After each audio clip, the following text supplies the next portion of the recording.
Hi everyone, Rebecca here at the Coach's Hangout.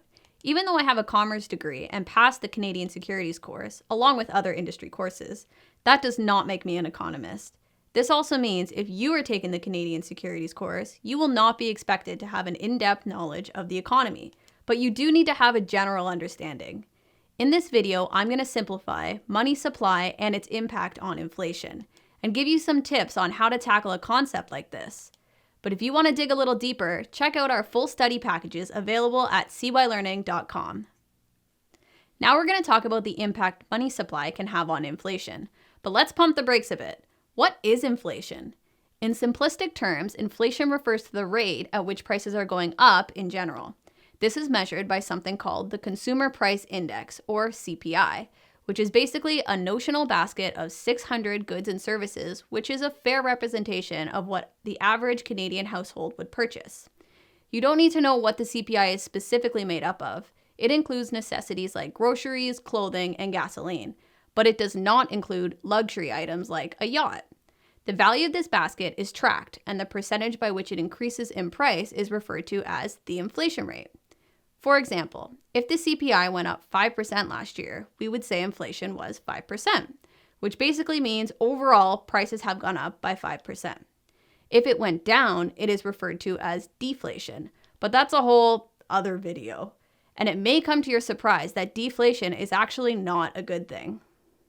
Before moving on, I want to stress that there are many different variables impacting inflation, which again is just the rate at which the prices of things are increasing. Think of it like a balloon with many strings attached. Some strings or variables may be putting upward pressure on inflation, while others are putting downward pressure, all to varying degrees. Pretty complex, right? I suppose it's the collective strength of these pressures which ultimately dictates the inflation rate. This is how one economist could make an entirely different forecast on inflation as compared to another economist. Now here's the good news for you as a student. You're not going to be given a bunch of statistics and be asked to make a prediction on the inflation rate. Instead, you will be expected to understand how one variable in isolation would impact inflation.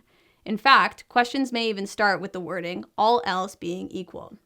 So for the purpose of your studies, focus on just one concept at a time. For example, if the money supply increases, what pressure will it put on the inflation rate? Or, if demand outstrips supply, what pressure will it put on the inflation rate? As I said earlier, there are many variables at play.